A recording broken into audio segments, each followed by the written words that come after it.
திருச்சிற்றம்பலம். நேற்று 12/4/2024 வெள்ளிக்கிழமையான நேற்றைய தினம் திருஞான சம்பந்தர் அவதார இல்லம் ஞானப்பால் உண்ட அந்த பிள்ளை அவதரித்து இல்லத்துக்கு தான் நம்ம தரிசிக்க வந்திருக்கோம். இந்த இல்லம் ஸ்ரீ காஞ்சி காமகோடி பீடம் மடத்தின் உள்ளது. வேத சிவாகம முற பாடசாலையாக திகழ்கின்றது.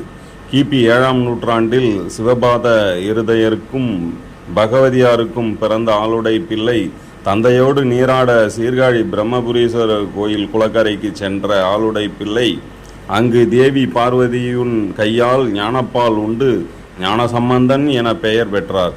தோடுடைய செவியன் என தனது முதல் பதிகத்தை பாடினார். பின்பு பல தலங்களை பாடி பல அதிசயங்களை நிகழ்த்தி இறுதியாக நல்லூர் பெருமணம் எனும் ஆச்சால்புரத்தில் திருமண கோலத்தில் தன் தாய் தந்தை சுற்றத்தாருடன் சிவஜோதியில் கலந்தார். திருஞான சம்பந்தர் அவதார இல்லம் சீர்காழியில் திருஞான சம்பந்தர் தெருவில் அமைந்துள்ளது. அப்படிப்பட்ட ஞானப்பால் உண்ட பிள்ளை அவதரித்த இல்லத்தை என் தலையால் வணங்குவது பெருமகிழ்ச்சியாக இருந்தது. பலமுறை செல்ல வேண்டும் என்ற எண்ணம் எனக்கு மேலோங்கி இருந்தது. அந்த வாய்ப்பு குரு அருளாலும் திரு அருளாலும் பெருமான அம்மையப்பன் அருளாலும் நேற்றைய தினம் ஞானசம்பந்த பிள்ளை ஞானசம்பந்தர் குரு அவதரித்த இல்லத்தை நேற்று தரிசித்தோம். நமது